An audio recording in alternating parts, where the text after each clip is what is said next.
Do you not? But we don't want to do that. We want to hold the Bible to another standard.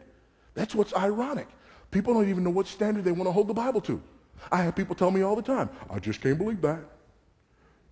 I'm scientific. And until you can prove that to me scientifically, I won't believe it. Then bad Voddie, I have to talk to bad Voddie and tell him, be cool, leave him alone. Because bad Voddie's not nice like me. He's not. And I know if I let him loose on these people who say that they want it proved to him scientifically, I know he's not going to be nice. He's going to look at him and say, okay, see, here's the problem. You just proved that intellectually you don't deserve to be in this conversation. But I'm going to let you stay in because this is going to be fun, okay?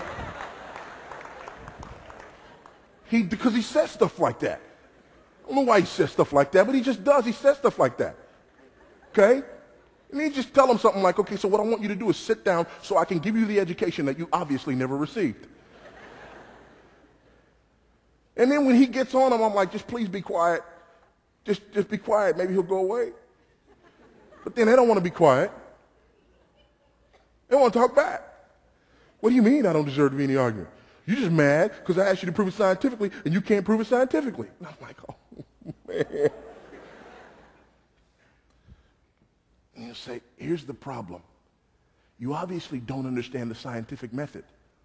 In order to perform the scientific method, something has to be observable, measurable, and repeatable, which means you cannot prove history using the scientific method because history is not observable, measurable, or repeatable. For you to ask for scientific methods proving the veracity of Scripture is like you saying, I want you to prove scientifically that George Washington was our first president. You can't do that because his presidency is not observable, measurable, or repeatable. You don't use the scientific method in order to prove historical events.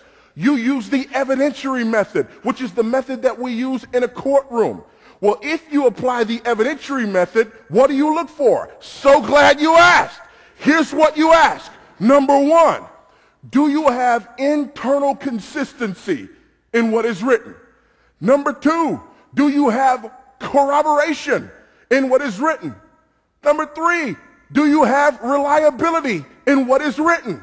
I already told you 3 languages, 3 continents, 40 authors, 66 books, 1,500 years. You look up the word corroboration in the dictionary, there ought to be a picture of the Bible right next to it. You look up internal consistency. We have all of these authors who don't even know each other, and they tell one story, the story of the glorious God redeeming mankind in this world for his own honor and glory and namesake. They're all telling the same story. They're telling it in different parts. They use names. They use dates. They use places so that you know exactly who they're talking about, exactly when they're talking about it, and exactly where they were when they were talking about it. So the question that I ask is this: if we're looking for internal consistency, if we're looking for corroboration, and if we're looking for reliability, is it actually the intelligent person who doubts the New Testament? Or is it the intelligent person who says, I choose to believe the Bible because it is a reliable collection of historical documents written down by eyewitnesses during the lifetime of other eyewitnesses. They report supernatural events that took place in fulfillment of specific prophecies and claim that their writings are divine rather than human in origin. By the way, that answer is more than sufficient.